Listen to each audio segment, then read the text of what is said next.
Hey guys, how we doing? Um, a few days ago when I recorded the August market stats or the Halifax real estate update talking about balanced markets and what that looks like and how and what the shift that Halifax is going through, I thought it'd be good to make a video. I'm calling this tentative title. It might change by the time this actually comes out. Navigating a shifting real estate market, and I sat down and I just made a few quick notes on things that happen when you're trying to navigate a shifting market as a buyer and seller. I got my real estate license in April 2017 when Halifax was in a dead buyer's market. So I was, I don't know, lucky enough or unlucky enough, however you want to look at it, to really learn about a lot about my career and my industry as Halifax quickly shifted from a dead buyer's market for a decade to a aggressive balanced market into the hell hath no fury, house on fire seller's market that we had to endure in Halifax in 2021, 2022. Also got to learn how to navigate rise and fall of interest rates and what that does to a real estate market in 23, 24, 25, 26. You're now in inflation, high debt levels, and we are slowly shifting back into a balanced market in Halifax for the first time in 7 years. So I just made a few notes here that I really wanted to share with you guys in case you were thinking about buying or selling a home in today's Halifax market, in today's real estate landscape. Just a few things to keep in mind. The first one I wrote down is buyers negotiate. You've waited 6 years, probably 7 years, to really be able to negotiate. And what I mean by that is, back in the last 6 years in Halifax, it's been you do a home inspection, and if something major comes up, the roof is done, the septic has failed, the well has failed, the heating furnace is dead at the end of its lifespan, the oil tank needs to be replaced, yada, yada, yada. Big, big ticket items. It's more or less been the conversation of we can't go back for all of it because there's a few people behind us trying to buy this thing. How about we try and get you guys half? So if a new roof costs $15,000, we're trying to get $7,500 off the price. Simply because there wasn't a lot of leverage for buyers to be able to negotiate before. Now you have leverage in a sense of a seller might be 90 days on market and they have an accepted offer with you at ten to $20,000 off of their original asking price, which was reduced one or two times already. So they're clearly motivated to sell and they want to sell, and you're at the table and something major comes up. Now you can ask for sellers to, quite frankly, put up or shut up with the work or the adjustment that needs to be done for you to feel satisfied buying this house. We're now coming across this more often than not for our clients, and we're working on deals where we are now asking for significant price adjustments and or significant work to be completed by the sellers at their expense before closing, because we know we're the only game in town. So buyers, if something comes up that you want to negotiate on, don't be afraid to negotiate. It's starting to look like you're having leverage again. Another thing I wrote down, buyers check comparables before writing your offer.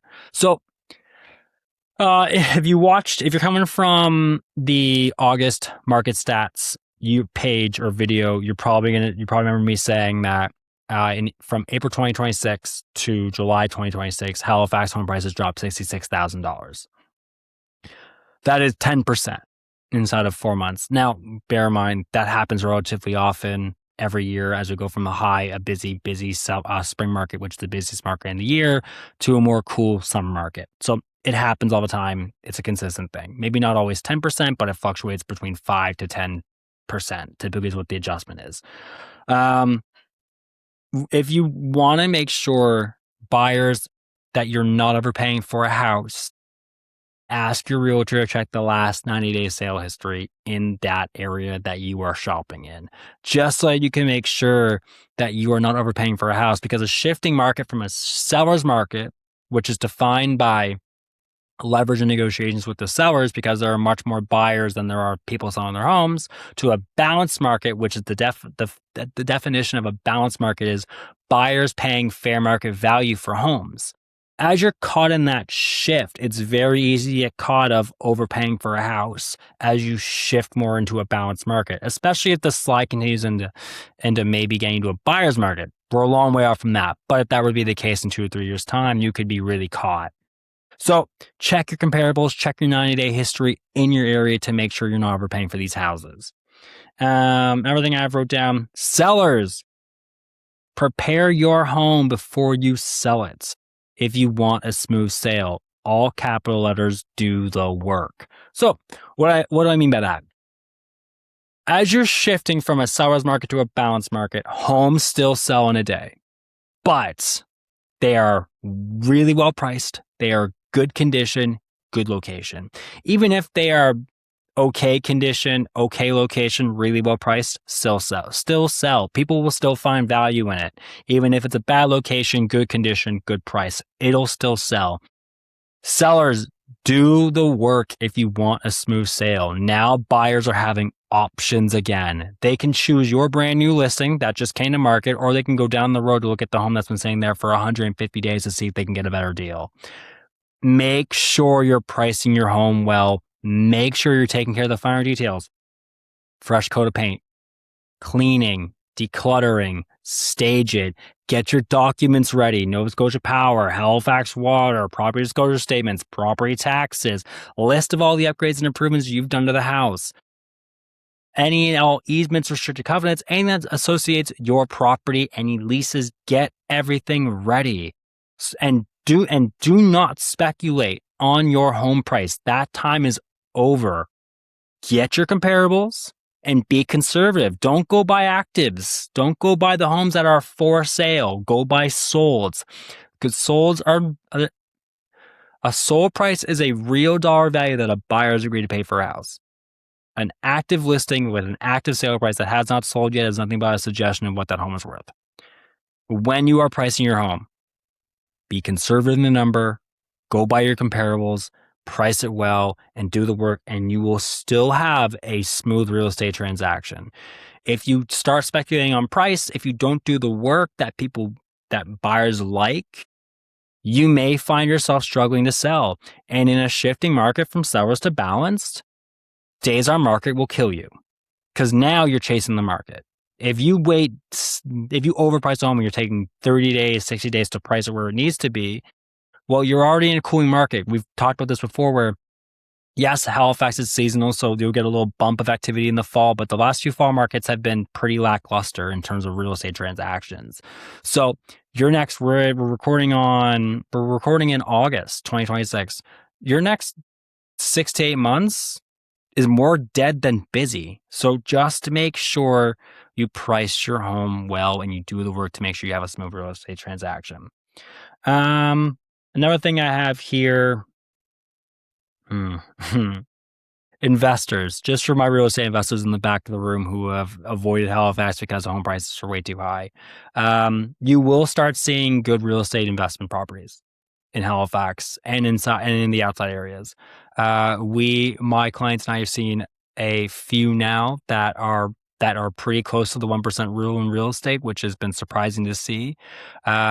Just a few things to note. If you are buying an investment property, if you're trying to negotiate an investment property, be conservative on your rents. Halifax vacancy rate has skyrocketed in 2026. The most completed apartment buildings are to be completed and finished in Halifax, the largest numbers since the 70s. So you're about to get a rush of supply. 1,500 homes for sale today in Halifax, which is the highest it's been since November 2019. 3.9 months of inventory, which is the highest months of inventory Halifax has had for real estate since September 2019. We are really close to a balanced market, which we have not been since August 2019. And I'm saying all these numbers and statistics at you to be like, if you're purchasing an investment property, be very conservative in your rents. Be very conservative in, if you're doing a flip, be very conservative in what your flip sale price will be.